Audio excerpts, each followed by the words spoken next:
Welcome to AppyPie Connect, a no-code platform that integrates the apps you use and automates your workflows. In this video we will integrate Google Sheets with Asana to automate workflows between the two apps. We will choose a trigger from Google Sheets and then an action from Asana. Please watch the video till the end.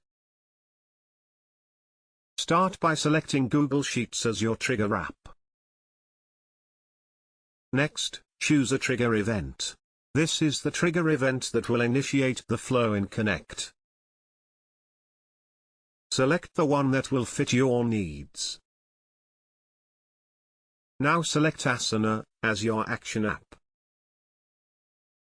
Next, choose an action event. This is the event that will initiate the flow in Connect.